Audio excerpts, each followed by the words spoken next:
Assalamualaikum warahmatullahi wabarakatuh.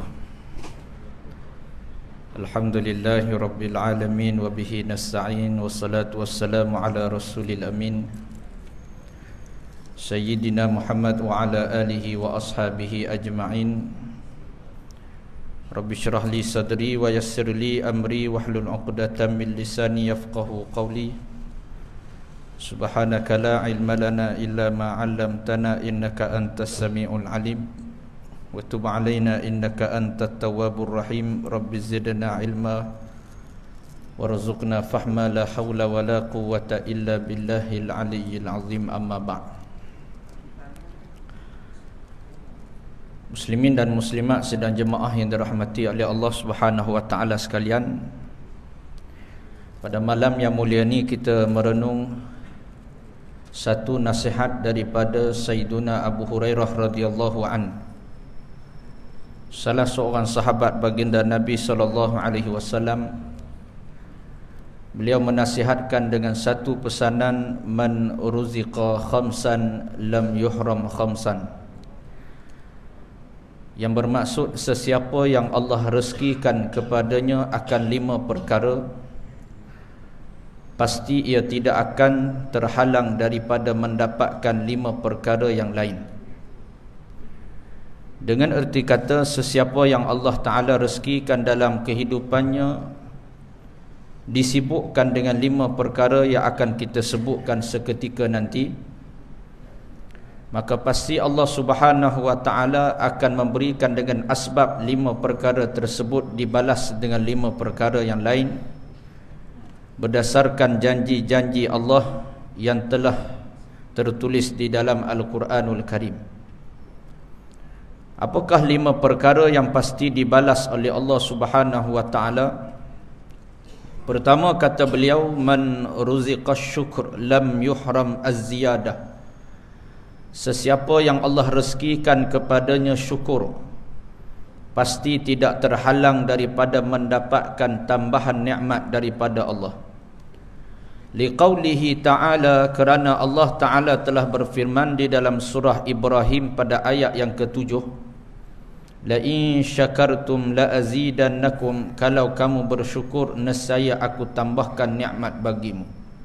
Muslimin dan muslimat yang dirahmati oleh Allah Subhanahu wa taala, perkara pertama yang pasti dibalas oleh Allah Subhanahu wa taala iaitu sifat syukur.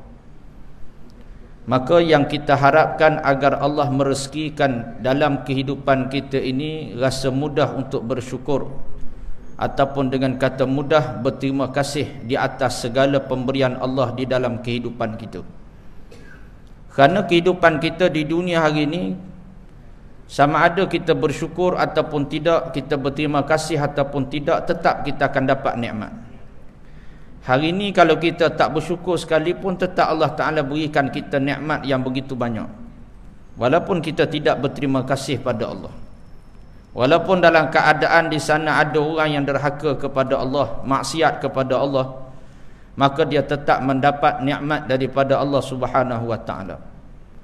Cumanya beza orang yang hidup dalam keadaan mendapat nikmat lalu dia tidak pernah berterima kasih kepada Allah, orang ini dikira sebagai orang yang derhaka kepada Allah. Maka sebaliknya, orang yang dia cepat berterima kasih di atas nikmat pemberian Allah Subhanahu wa taala, ia adalah sebaik-baik kurnia rezeki daripada Allah Subhanahu wa taala, yang mana dengan dikata siapa yang mudah bersyukur, Allah Ta'ala pasti nak bagi pada dia ini satu tambahan nikmat yang tidak terjangkau oleh fikiran dia. Apakah nikmat tersebut? Apabila kita bersyukur, Allah tambah nikmat, maka kata ulama, dengan 2 tambahan nikmat Allah tambah dalam hidup kita. Pertama, dengan erti kata bertambah nikmat itu semakin dekat kita dengan Allah, satu nikmat juga. Itu dengan kita bersyukur pada Allah, Allah makin dekatkan kita dengan Allah. Makin kita bersyukur dengan Allah, Allah Ta'ala sibukkan lisan kita dengan zikrullah. Makin kita bersyukur pada Allah, Allah sibukkan kaki kita dekat dengan rumah Allah Subhanahu wa taala. Maka itu merupakan satu tambahan nikmat. Yang ni kadang-kadang kita tak perasan. Kita tak rasa bahawa dekat dengan Allah ni satu nikmat. Maka dengan sebab itu ini antara nikmat Allah anugerahkan kepada hamba yang bersyukur. Kemudian yang kedua, tambahan nikmat juga boleh disebut kata ulama, makin dia bersyukur makin Allah lipat gandakan rezeki dalam kehidupan seharian dia. Makin dia bersyukur Allah lipat gandakan keuntungan dunia, Allah lipat gandakan keuntungan bisnes dia, Allah Ta'ala kurniakan anak yang ramai. Maka dengan sebab apa kita boleh dapat kedua-dua tambahan nikmat ini? Maka kata Allah, iaitu dengan kita bersyukur pada Allah Subhanahu Wa Ta'ala. Maka persoalan yang kita nak timbulkan pada malam ni, bagaimana kita nak bersyukur tuan-tuan? Kerana semua orang boleh bercakap tentang syukur pada Allah. Maka bagaimana kita nak zahirkan diri kita ni rasa benar-benar berterima kasih, rasa benar-benar rasa beruntung bila Allah Ta'ala memberikan nikmat pada kita. Maka salah satu Allah Ta'ala sebut dalam surah Ad-Duha pada ayat yang terakhir, wa amma bi ni'mati rabbika fahaddits. Adapun nikmat Tuhan kamu, hendaklah engkau sebutkan, zahirkan sebagai tanda kamu bersyukur. Tuan-tuan, salah satu cara kita nak bersyukur pada Allah iaitu dengan cara kita ungkit nikmat Allah yang Allah beri pada kita. Sebagaimana cara kita berterima kasih kepada orang yang berjasa pada kita, kita ungkit jasa dia pada kita. Sebagaimana kita berterima kasih pada kerajaan, maka kita ungkit jasa kerajaan pada kita. Rumah kita terbakar, tinggal selas pinggan je. Mari seorang hamba Allah yang kaya beritahu pada kita, haji, tak apa haji, saya sponsor rumah baru, fully furnish, siap perabot, TV 60 inci, mesin basuh 40 kilo, jangan bimbang, dia kata. Semua kita bagi. Tuan-tuan, kalau ada orang yang berjasa sebegitu besar, jika kita akan sebut nama dia ni sampai 7 keturunan kita. Ini ingat ni, si Pulan ni pernah tolong ayah. Sebut pula pada cucu kita ni, ingat ni, dulu dia pernah tolong Tok Ki ni. Waktu dulu rumah Tok Ki terbakar ni, yang kita menumpang berteduh, kita ungkit tuan-tuan. Kenapa? Jasa dia besar pada keluarga kita. Tuan-tuan, mana lebih berjasa Allah berbanding dengan makhluk? Yang mana sepatutnya yang lebih kita ungkit adalah nikmat pemberian Allah yang tidak terhingga kepada kita. Sebab itu yang jadi masalah kita hari ni, bahkan ia ada pada semua hati manusia. Kita selalu nampak nikmat orang, kita selalu ungkit nikmat yang orang dapat, dalam keadaan kita tak nampak nikmat yang kita dapat. Kita cepat je nampak nikmat jiran kita tukar kereta baru, cepat je kita nampak.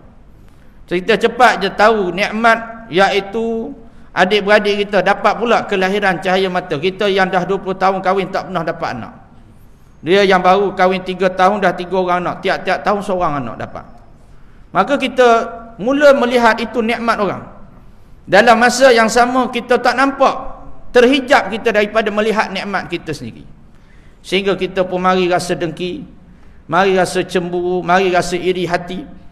Tuan-tuan, walhal kalau kita duk renung nikmat yang kita dapat ni, banyak mana orang yang tak dapat dengan nikmat yang kita dapat. Walhal kalau kita renung apa yang ada dengan kita ni, ada juga tak ada pada orang lain. Ya betul, jiran kita ni lebih kaya pada kita, lebih banyak harta pada kita. Tapi dalam masa yang sama kita tak tahu rupanya dia banyak penyakit juga tuan-tuan. Kita walaupun tak kaya mana, tak ada harta mana, tapi sakit taklah sakit mana. Pagi-pagi bolehlah minum teh tarik kecil manis, tak ada. Tengah hari bolehlah makan daging masak salai, pasal gaut tak ada, darah tinggi pun tak ada. Jadi maknanya ada orang Allah Ta'ala beri nikmat. Kata Syekh Mutawalli Sya'rawi, dia menyatakan bila kamu melihat satu-satu nikmat dalam hidup orang lain, ketahuilah ada nikmat yang Allah ambil daripada hidup dia. Tak. Kita nak ingat, tengok dia dapat satu nikmat, tuan-tuan yakinlah ada nikmat Allah ambil daripada hidup. Cuma kita saja tak tahu. Ya betul, kita nampak dia baru dapat kelahiran cahaya mata tuan-tuan. Rupa-rupanya Allah ambil mak ayah dia tuan-tuan. Kita walaupun tak ada anak boleh hidup dengan mak ayah. Mak ayah boleh hidup lagi depan mata kita. Kita boleh jaga lagi mak ayah. Jadi sebab tu kalau kita nak banding tuan-tuan, sampai bila kita tak akan habis banding dengan nikmat orang. Jadi maka dengan sebab itu, bila kita ungkit nikmat, dan nikmat yang paling besar yang dekat dengan kita adalah nikmat sihat, afiat yang ada pada jasad kita. Yang kalau kita ungkit satu persatu, kalau Allah Ta'ala ambil tak terbayar kita. Berapa ramai orang yang bersyukur dengan nikmat buah pinggang yang sihat tuan-tuan. Kali-sekali Allah Ta'ala tarik buah pinggang rosak tuan-tuan, kena buat dialisis. 3 kali seminggu kena buat dialisis. tiap-tiap minggu kena buat satu sesi lebih kurang 4 jam, sebulan kena bayar lebih kurang RM3,800 ataupun RM4,000 kalau yang swasta punya. Jadi gitu, hidup dalam keadaan dialisis. Hanya satu buah pinggang Allah Ta'ala tarik jadi rosak. Saya dijemput berkuliah di satu pusat dialisis di Terengganu ni. Ada satu cawangan pusat dialisis, Allahumma salli ala Muhammad, yang dia buat pengajian pada setiap sesi orang dialisis. Kuliah dia lagi banyak daripada kuliah kat masjid. 3 kali sehari kuliah dia. Sebab 3 sesi orang buat dialisis satu hari. Jadi kuliah pagi, kuliah tengah hari, kuliah petang asar. Ada 3 kuliah dia buat. Untuk pesakit dia, sambil-sambil duk buat dialisis ni, sambil-sambil boleh dengar kuliah. Bagus dia buat. Jadi sudah kuliah tu, saya pun buat tanyalah. Saya tanya doktor, sampai bila dia orang kena buat dialisis macam ni tu. Jadi dia pun kata kat saya, dia kata, Ustaz, dengan maaf lah Ustaz. Saya pun dengan maaf lah kalau ada orang yang kena dialisis dekat jemaah kita ni. Dia kata, dengan maaf lah Ustaz, biasa tak sembuh dah Ustaz. Dia kata, biasa dia orang ni tak sembuh, payah dah. Kata.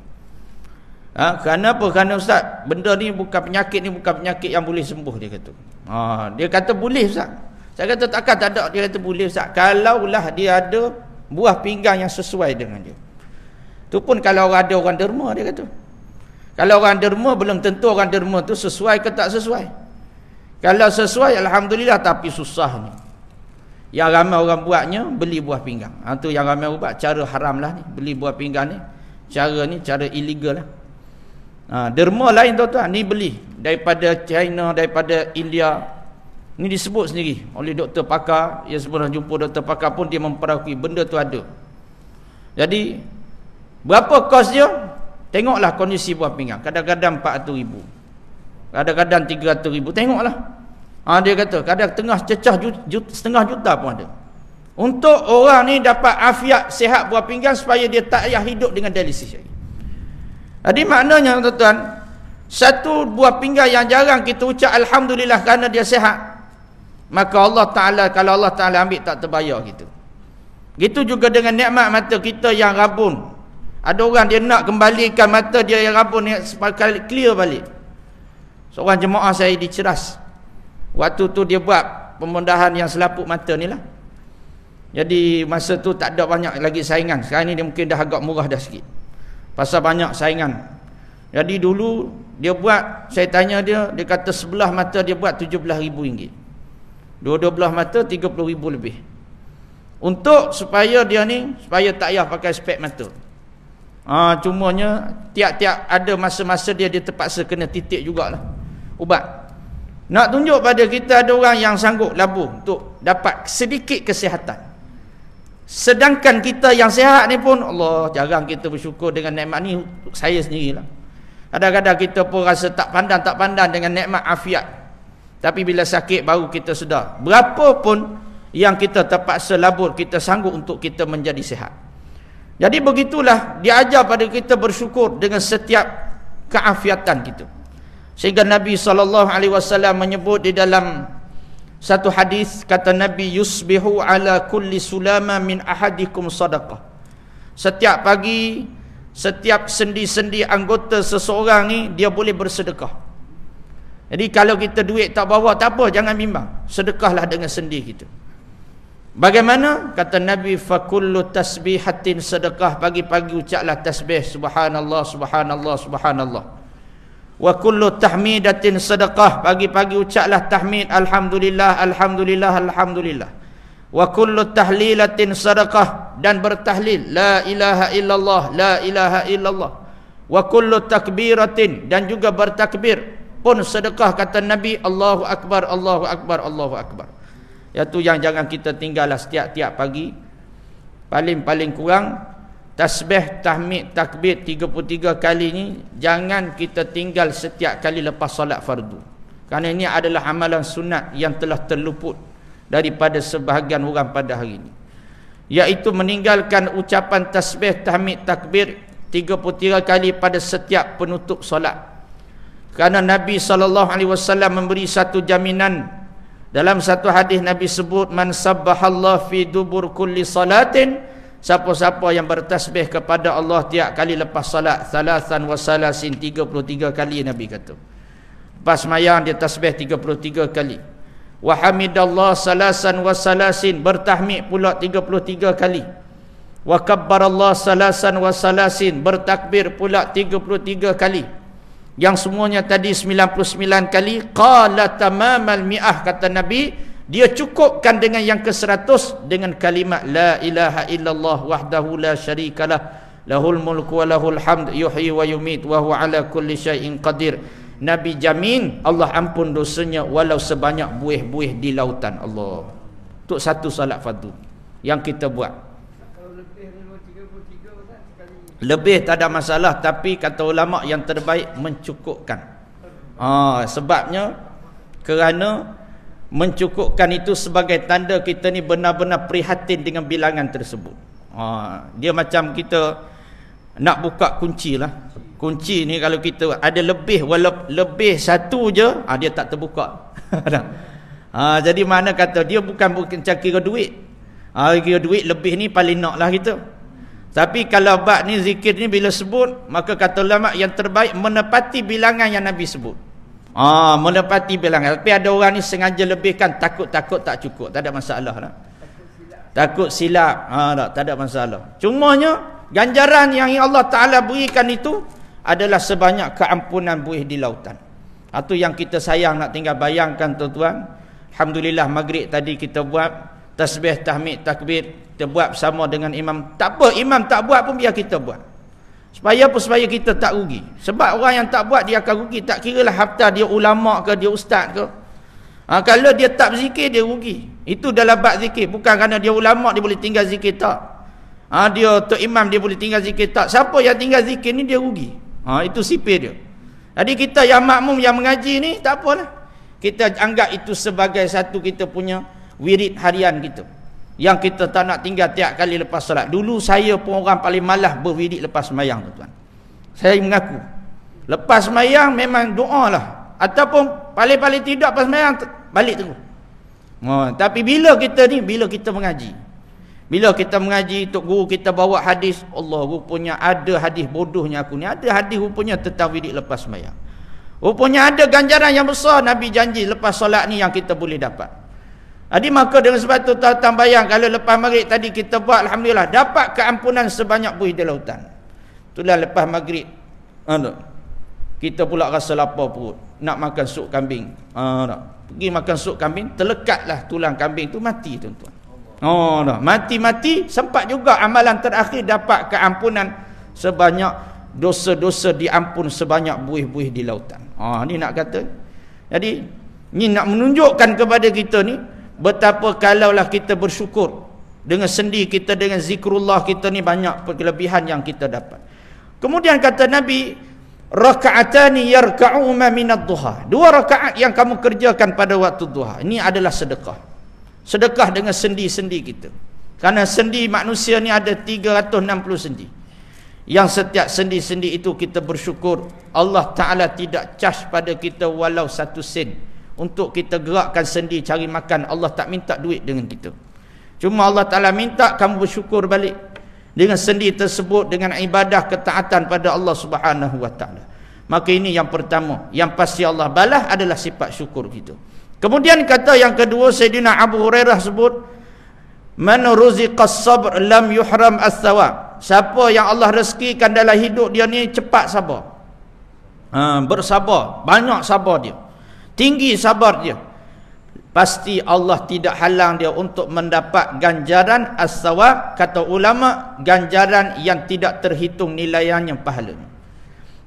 Dalilnya Allah sebut dalam surah Az-Zumar pada ayat yang ke-10.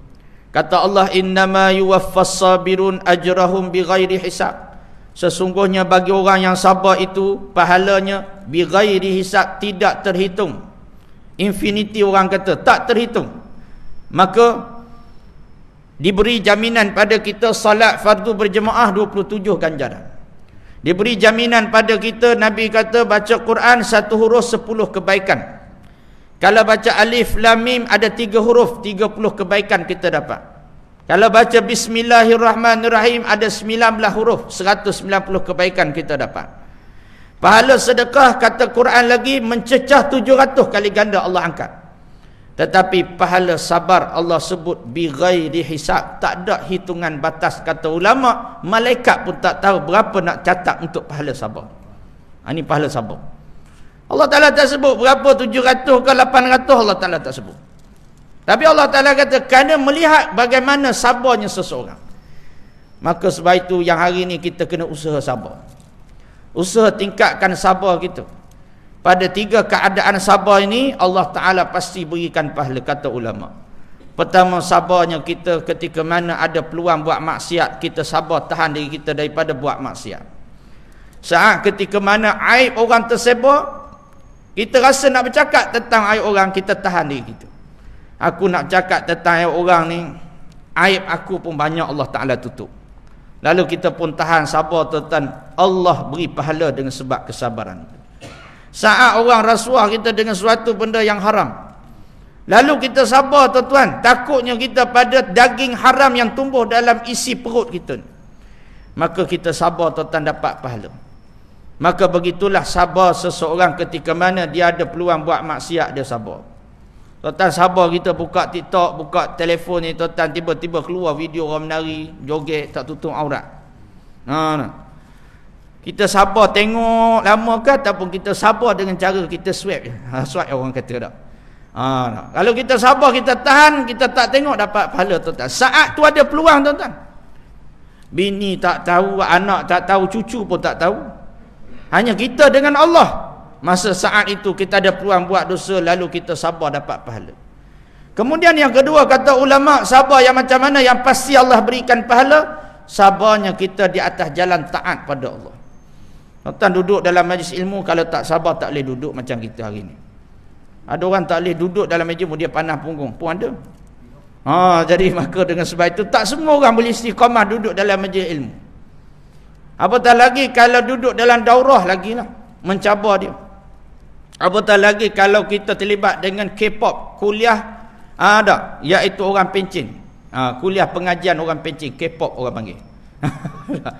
Ada satu dia panggil K-pop. Saya kata apa benda pula K-pop? Dia kata ustaz, kelas pengajian orang pencin. Dia kata K-pop. Kalau K-pop ni tuan-tuan, yang umur dah pencin ni, lagilah tuan-tuan. Dia nak belunjurnya, dia nak betul. Kadang-kadang sebab tu saya kalau ada kelas-kelas orang pencin kata tak apalah, tak payah minta kebenaran saya pun, kita faham je. Pasal apa duduk macam tu memang sakit, memang lenguh. Jadi maknanya nak katanya tuan-tuan, sabar kita. Sabar di atas jalan taat. Sedekah sabar tuan-tuan. Beri hari ni bukan belum tentu nampak esok masuk dalam akaun kita. Akhirat baru-baru nampak. Sabar kita di atas jalan solat tuan-tuan. Solat ni kena sabar. Sebab tu siapa orang yang paling hebat sabar? Orang yang bukan setakat menjaga salat jemaah, tapi dia boleh bangkit di tengah malam waktu orang semua tidur tuan-tuan. Orang ni paling hebat. Sebab tu orang yang qiyamul lail ni tuan-tuan, ujian dia hebat. Orang dia qiyamul lailnya banyak ujian dia hebat. Batu tentera Al-Qassam ni Allah uji hebat. Al-Qassam punya ni, kerana dia punya qiyamul lail tak pernah tinggal, tu Allah Ta'ala uji sabar dia hebat. Jadi kita ni Allah Ta'ala uji tak apa, sebab solat kita tak berapa banyak.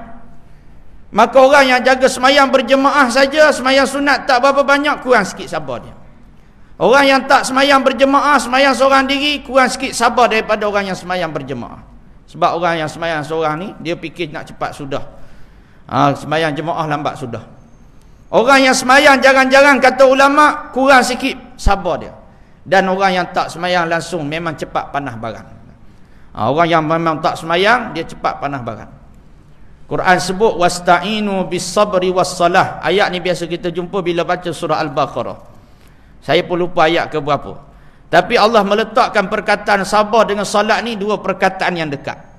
Ulama tafsir dia tafsir, kenapa Allah letak sabar dengan salat ni dekat? Sebab apa tak sebut solat dengan zakat yang biasa Allah Ta'ala sebut pada ayat yang lain? Kerana kenapa tak sebut solat dengan haji, solat dengan puasa, tapi sebut sabar dengan solat? Kata ulama, makin banyak solat makin banyak sabar. Makin banyak solat makin tinggi sabar. Dan makin tidak ada solat makin hilang sabar di dalam kehidupan manusia. Itu yang kalau kita cek tuan-tuan, sebahagian lah, bukan semualah, sebahagian antara yang berlaku jenayah ceraian ataupun perceraian dalam rumah tangga sebab kerana pasangan yang tak semayang. Saya pernah bercakap, bermuzakarah, berbincang dengan pegawai mahkamah syariah, dia memperakui benda yang sama.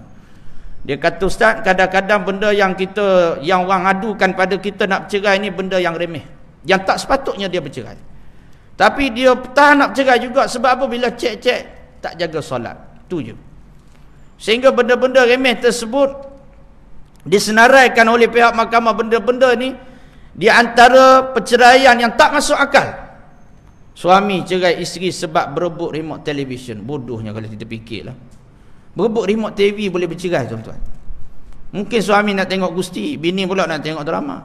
Mungkinlah. Berebut. Kata cerai serabut sangat. Antara yang berlaku dekat Malaysia kita, perceraian kerana isteri masak tak sedap. Boleh bercerai, tuan-tuan. Masak tak sedap boleh bercerai. Jadi bila datang jumpa kaunseling, maka dipujuk, suruh wujud balik, tak munasabah dah macam. Bila cek-cek kerana tak semayang. Habis sebab tu semayang ni dia menguatkan sabar kita. Maka sabar di atas jalan taat ni adalah antara sabar yang mulia, yang diberikan ganjaran pahala. Yang ketiga kata ulama, iaitu sabar yang Allah Ta'ala akan berikan pahala, iaitu sabar ketika mana kita ini menghadapi ujian musibah daripada Allah Subhanahu Wa Ta'ala. Sabar dengan musibah ni pun susah juga.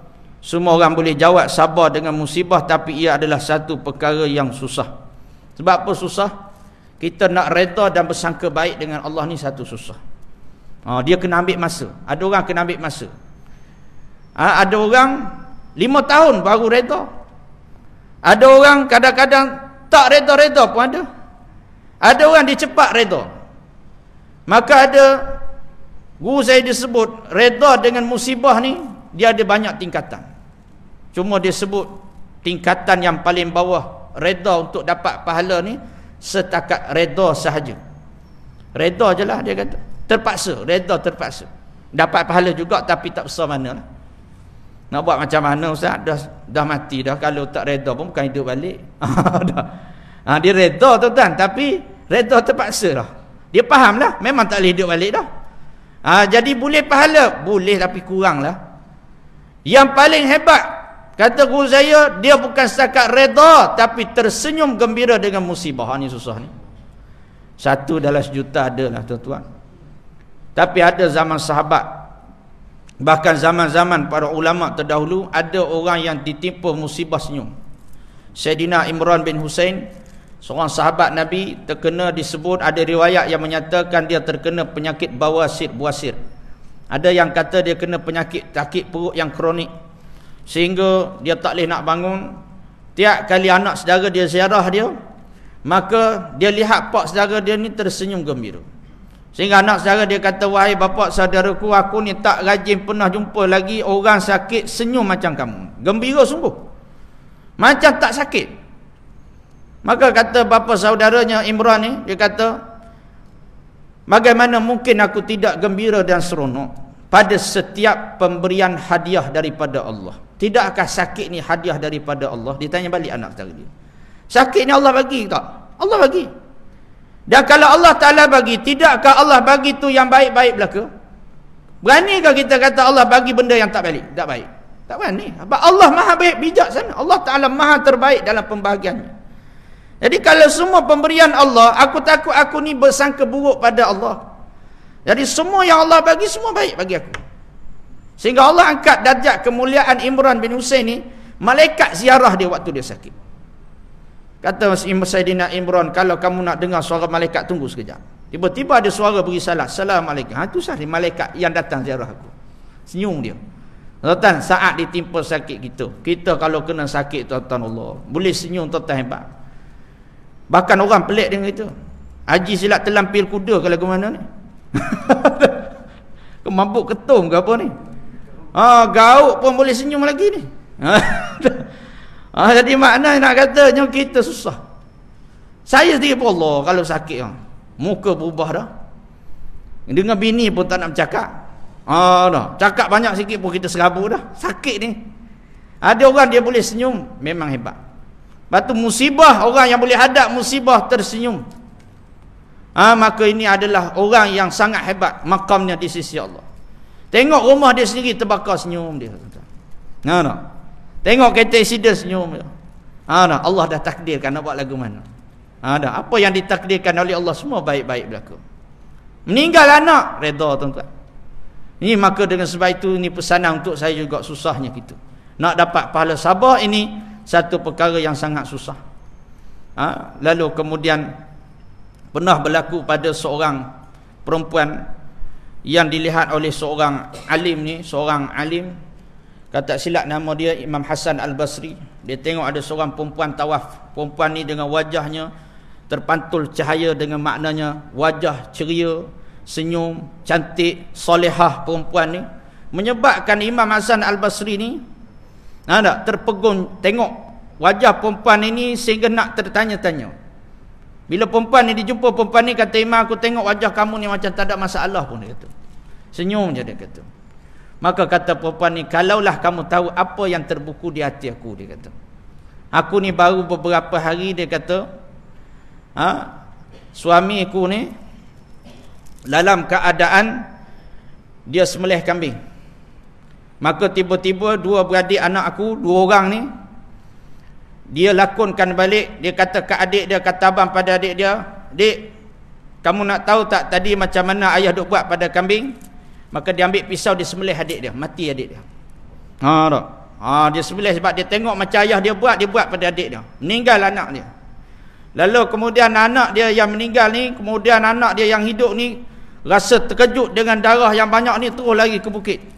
Lari daripada rumah.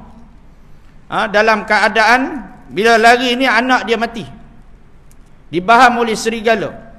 Lalu kemudian dia kata, suamiku yang mencari anak ni pula tak balik-balik, maka meninggal dunia dalam kelaparan. Kalaulah kamu tahu apa yang terbuku dalam hatiku. Nampak je aku senyum ni. Tapi di sebalik apa tu, dia kata ada tersembunyi musibah yang besar. Maknanya apa? Bagaimana sangka baiknya dia pada Allah Subhanahu wa taala. Jadi begitulah yang kedua. Yang ketiga, kata Sayyidina Abu Hurairah, yang Allah Ta'ala pasti balas, man ruziqal istighfar lam yuhram al-maghfirah.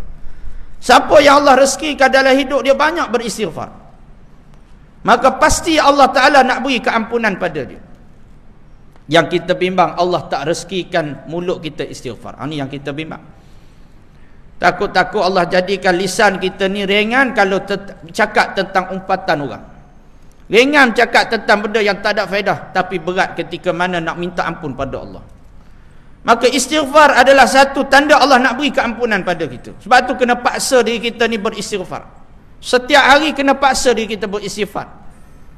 Paling-paling tidak dengan istighfar yang ringkas, astaghfirullah, astaghfirullah, astaghfirullah. Duduk saja-saja istighfar ringkas. Astaghfirullah, astaghfirullah, astaghfirullah, astaghfirullah. Tuan-tuan, istighfar ringkas. Maknanya paling-paling tidak, maka Allah Ta'ala nak beri keampunan pada orang yang suka beristighfar. Kata Sayyidatina Aisyah, beruntung siapa yang di dalam buku catatan amalannya yang berat kalimah istighfar. Allah Akbar. Ni orang yang paling beruntung. Yang paling berat adalah kalimah istighfar, itu yang memberatkan timbangan dia. Maka yang keempat, kata Sayyidina Abu Hurairah, man ruziqat taubah lam yuhram al-qabul. Siapa yang Allah rezekikan taubat, segera dia bertaubat atas maksiat dia. Allah jadikan hati dia ni, Allah rezekikan pada hati dia ni seronok untuk bertaubat. Tak malu bertaubat, segera bertaubat. Bila buat silap, buat dosa, dia tak segan kembali kepada Allah. Maka itu tanda Allah Ta'ala nak terima taubat dia. Yang kita bimbang, nak taubat kita rasa segan, nak taubat kita rasa awal lagi. Ni yang kita bimbang. Kerana di antara jarum iblis adalah membanding-bandingkan usia manusia. Dia kata, relaxlah, kamu baru 65 tahun, abang kamu 75 tak mati lagi, dia kata. Sehingga kita pun rasa, ya betul juga, dia kata. Best kamu paling muda sekali, dia kata. Baru 70, orang lain 89 tak mati, 92 tak mati lagi. Jadi maknanya kamu ni lambat lagi, sehingga kita rasa lambat lagi mati. Sehingga kita rasa tua baru mati, sedangkan beberapa hari kita akan balik pada Allah Subhanahu wa taala. Satu syair yang saya terbaca tuan dalam satu kitab. Dia kata berapa ramai orang yang tidur pada malam hari dengan menanamkan azam dalam hati dia kata tak apa, esok nanti aku taubat. Rupanya itulah tidur yang terakhir dia di dunia ini. Tuan-tuan. Kadang-kadang kita nak tidur pejam mata rasa takut, tuan-tuan. Sekali-sekala tu mari rasa takut. Takut itu tidur yang terakhir kita. Lepas tu jangan tangguh nak buat baik, terus buat baik. Kalau rasa nak belanja orang makan, terus belanja. Kalau nak rasa sedekah, terus sedekah. Kalau rasa nak istighfar, terus istighfar. Kadang-kadang yang tangguh ni yang jadi kita rasa Allah rugi aku tak buat. Rasa tangguh ni. Padahal benda tu simple je. Pagi-pagi pergi warung-warung biasa. Kadang-kadang orang bukan makan daging wagyu, makan roti canai kosong je. Kalau daging wagyu yang RM4,000 sekilo tu padahlah kita tak nak belanja. Ni roti canai kosong, roti canai telur. Jadi kadang-kadang kita ni adalah duit-duit lebih sekian. Apa salah kita pun belanja semua. Tapi sebab kerana tangguh kita rasa malu nak belanja. Bukan tak ada duit, rasa malu-malu. Masuk kereta rasa sayang pula, rugi aku tak belanja tadi. Dia jadi macam tu. Jadi sebab tu kata ulama, bila rasa je nak buat baik, terus buat baik. Malu kata malu terus buat. Sampai lama kelamaan kita rasa lain macam kalau tak belanja orang. Gitu. Jadi maka dengan sebab tu dia kata kalau gitu ustazlah kena belanja dulu kami. Dah. Jadi maka insya-Allah tak ada masalah. Jadi begitulah makna yang pesanan untuk diri saya juga. Mana itu biar kita jangan tangguh. Kenapa? Jangan tangguh taubat kita. Kerana mati ni Allah Taala jemput bila. Saya 2 hari lepas anak sepupu saya meninggal, darjah 6. Orang Terengganu balik daripada sekolah, mak dia gendong dia, selisih dengan lori, terbalik, mak dia cedera ringan, anak dia yang anak sepupu saya tu darjah 6 tu kepala dia berdarah, terus meninggal kat tempat kejadian. Darjah 6. Sehari sebelum anak sepupu saya tu rakam dia ni buat kerja. Dia tolong ayah dia. Dia main badminton, dia tolong ayah dia buat kerja rumah. Dan ayah dia sehari sebelum update dalam status WhatsApp, saya tengok dia buat status WhatsApp. Rupanya itulah video terakhir, esok pun anak dia meninggal. Nak kata cepat Allah ambil. Bagaimana tidak, dia pun tak sangka itu video terakhir dia rakam. Mana bila Allah Ta'ala nak ambil, bukan nombor 60 darjah 6 Allah boleh ambil. Jadi begitulah kita ni, jangan tangguh taubat kita. Kerana Allah Ta'ala boleh ambil kita bila-bila masa sahaja. Lepas tu kita kena minta rezeki taubat. Allahumma ja'alna minat tawabin. Allah jadikanlah kami ni orang yang suka bertaubat ya Allah. Allahumma ja'alna minas sabirin. Jadikanlah kami ni orang yang banyak sabar ya Allah. Allahumma ja'alna minas syakirin. Jadikanlah kami orang yang bersyukur, selalu bersyukur ya Allah. Allahumma ja'alna minal mustaghfirin. Jadikanlah kami orang yang selalu beristighfar.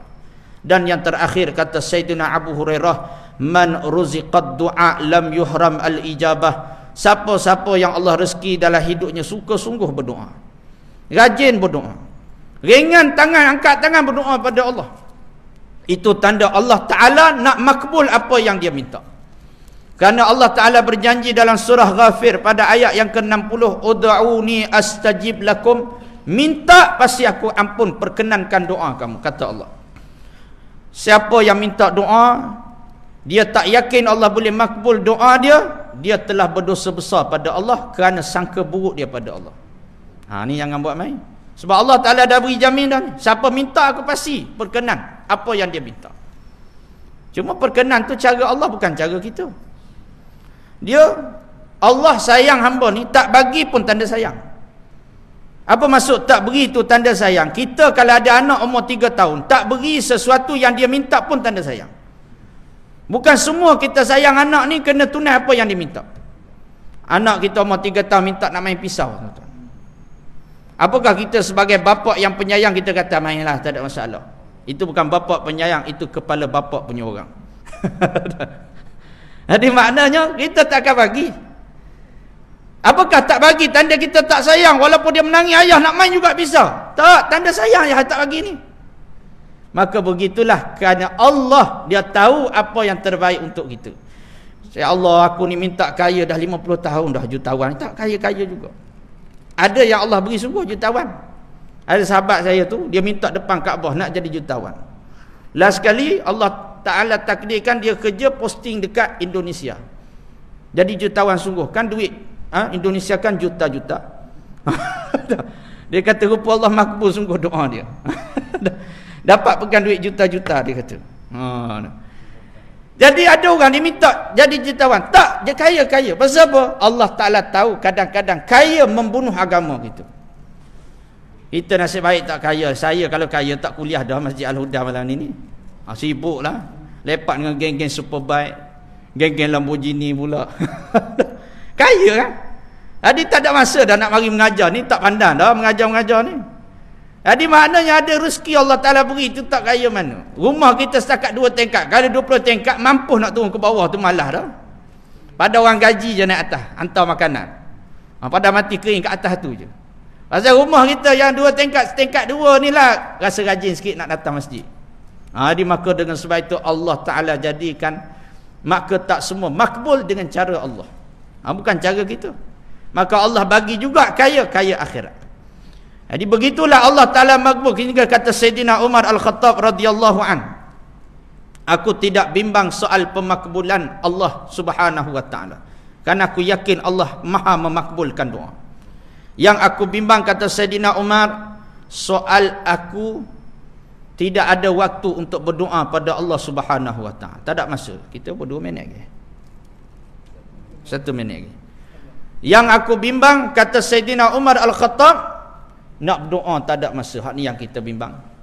Nak berdoa rasa sibuk. Imam baru beri salam belah kanan, makmum dah atas motosikal dah lari. Tak sempat nak minta doa tuan-tuan. Dia punya sedih dengan Gaza ni bukan lain macam. Orang ajak sembahyang hajat balik awal. Nak berdoa pun malas.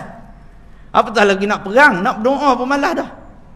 Jadi maka sebab itu doa ni senjata orang beriman. Dia bila lu azan insya-Allah.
أشهد أن لا إله إلا الله.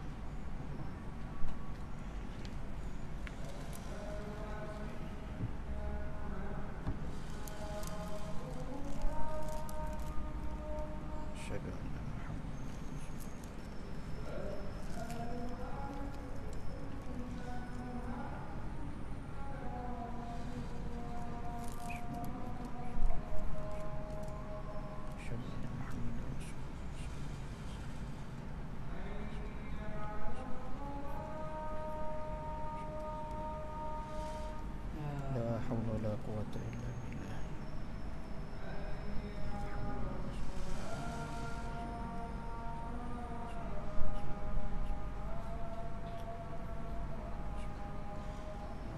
لا حول ولا قوة إلا بالله.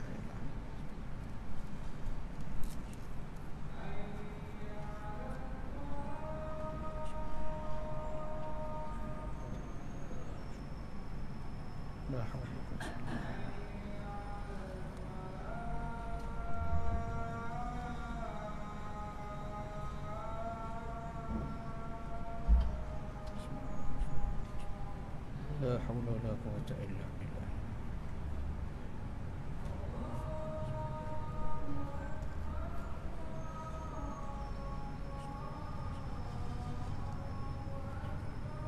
Allahu akbar, Allahu akbar.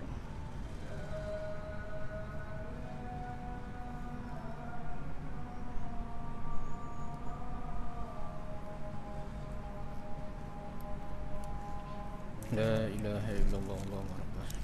Salatu wa syarafu darajat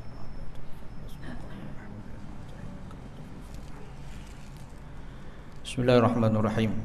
Muslimin muslimat yang dirahmati oleh Allah. Jadi berkait dengan doa ni, maka ia adalah satu senjata bagi orang yang beriman, yang siapa yang meninggalkan doa adalah satu kerugian. Apapun masalah yang menimpa kepada kita doa, maka Allah Ta'ala pasti memakbulkan walau di luar akal fikiran manusia yang waras. Allah Ta'ala boleh buat kun fayakun, maka Allah Ta'ala boleh jadikan. Pernah tuan-tuan, satu ketika saya sudah kuliah satu surau di Kuala Terengganu. Sudah satu kuliah sebagai penutup kuliah kita malam ni. Jadi ada seorang haji ni umur 70 tahun. Dia ajak saya minum air pas syak. Dia kata, "Ustaz, ada lapang masa minum air sekali?" Dia kata. Saya kata, "Boleh haji." Dia pun dia kata, "Ustaz, tadi Ustaz cerita bab makbul doa," dia kata. Tentang dahsyat pemakbulan doa. Jadi dia kata, "Ustaz, saya ni duk pendam cerita ni, tak cerita kat orang. Tapi saya rasa nak cerita kat Ustaz malam ni," dia kata. Saya ni dulu saya pergi haji, dia kata, saya waktu tu macam mana saya terlalu rindu pada ayah saya ni sampai saya doa pada Allah. Ya Allah, dia kata, saya ni nak jumpa dengan ayah saya di Mekah. Doa dia di Mekah. Yang waktu tu ayah dia dah meninggal lebih kurang adalah lebih dah 20 tahun rasanya. Ayah dia dah meninggal lebih 20 tahun. Sehingga dia kata, saya tahu doa saya pelik Ustaz, tapi saya yakin Allah boleh makbul doa saya. Jadi dia kata macam tu. Tu yang dia minta, nak jumpa dengan ayah dia. Sehingga satu hari dia kata dia duduk dalam bilik hotel. Takdir Allah Ta'ala, ayah dia buka pintu hotel. Daripada luar, dia duduk dalam bilik hotel. Jadi ayah dia pun tegur dia. Dia kata, "Lah mu ada mari sini," dia kata. Dia cakap Terengganu lah tu, orang Terengganu. Gitulah bahasa dia. "Lah mu ada mari juga sini," dia kata. "Mari dengan siapa dia?" Dia tanya. Dia pun duduk sembang-sembang dengan ayah dia. Dia pakaian tu, pakaian ayah dia selalu pakai. Jadi dia sembang, lepas tu ayah dia pun terus, dia pun cari tak jumpa dah. Saya pun tanya, "Haji mimpi kot?" saya kata. Saya cakap tu. Dia kata, "Ustaz, tak," dia kata. "Kalau mimpi saya tahu saya mimpi macam mana Ustaz. Tapi kalau tak mimpi," dia kata, "tu saya tak berani cerita," dia kata. "Kalau tak mimpi kan takut orang kata saya gila pula apa." Hari tu saya tak cerita tu, melainkan saya cerita kat Ustaz," dia kata. Saya kata, Allah Ta'ala boleh buat apa saja Allah Ta'ala nak buat. Jadi maka dengan sebab itu dia kata, hatta orang yang mati pun Allah takdir boleh jumpa. Wallahualam, mimpi ke tak mimpi wallahualam. Tapi kuasa Allah. Nak katanya rindu dia pada Allah, dia minta dekat Masjidil Haram tu, Allah makbul doa dia. Rindu dia pada ayah dia. Untuk dia jumpa ayah dia sekian lama dah. Lepas tu tuan-tuan minta, dan doa yang paling kita jangan tinggalkan setiap kali salat, doa Allahumma inna nas'aluka ridhaka wal jannah. Minta syurga dengan Allah.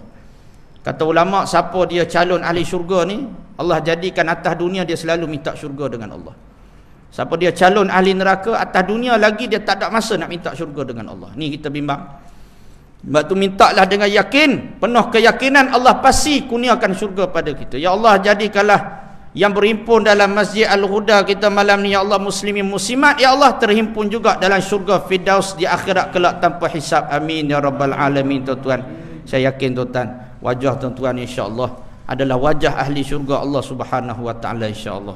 Jadi sebab tu tuan-tuan, apa saja yang kita nak mintalah dengan Allah, Allah Taala pasti bagi. Anak kita jahat macam mana pun minta dengan Allah supaya berubah jadi baik. Ada masalah kesihatan, minta dengan Allah. Allah Ta'ala pasti memberikan apa sahaja dalam kehidupan kita. Jadi itulah sebagai perkongsian ringkas pada malam yang mulia ni, satu pertemuan. Moga-moga Allah Ta'ala merahmati pertemuan kita, Allah Ta'ala memberkati pertemuan kita tuan-tuan. Apa yang baik itu semua datang daripada Allah, yang kurang, yang lemah, kelemahan dan kekurangan saya sendiri. Tuan-tuan, saya ambil ruang dan kesempatan pada malam ni saya buka lot wakaf wakaf malam ni tuan-tuan wakaf pendidikan yang saya buka. InsyaAllah anak pelajar saya tahfiz ni akan melanjutkan pengajian ke Yaman akhir bulan Rejab, iaitu pada awal bulan 2 nanti. Dan kita sedang duk kumpul kos lebih kurang hampir RM10,000. Jadi siapa-siapa yang berniat untuk taja anak pelajar ni, satu lot saya buka RM50, ataupun nak bagi berapa pun tak ada masalah lah. Ni untuk tajaan dia nak pergi belajar. Untuk tiket flight dia dah dapat tawaran ni 4 hari lepas. Pihak Yaman telefon saya, WhatsApp saya, dia kata anak murid ustaz diterima untuk kemasukan bulan Rejab. Jadi dia ni dah habis 30 juzuk, habis syahadah dah, sekarang nak sambung pengajian kitab alim. Ni budak bagus tuan insya-Allah. Dan kita target dia ni insya-Allah dia balik ni boleh khidmat untuk mengajar. Ni salah seorang pelajar yang best student jugalah tempat kita. Jadi siapa-siapa yang ambil saham ni insya-Allah boleh jumpalah dengan saya lepas insya-Allah nanti. Aqulu qouli hadza wa astaghfirullahal azim li wa lakum. Assalamualaikum warahmatullahi wabarakatuh. Bismillahirrahmanirrahim. Allahumma faqqihna fid din wa 'allimna ta'wil wahdinas siratal mustaqim. Ya Allah Tuhan kami, sebagaimana Kau himpunkan kami dalam keadaan baik pada malam ni, ya Allah, himpunkanlah kami di akhirat kelak dalam syurga firdaus sampai hisab. Wassallallahu ala Muhammad wa ala alihi wasahbihi wa baraka wasallam. Alhamdulillahirabbil alamin. Amin rabbal alamin.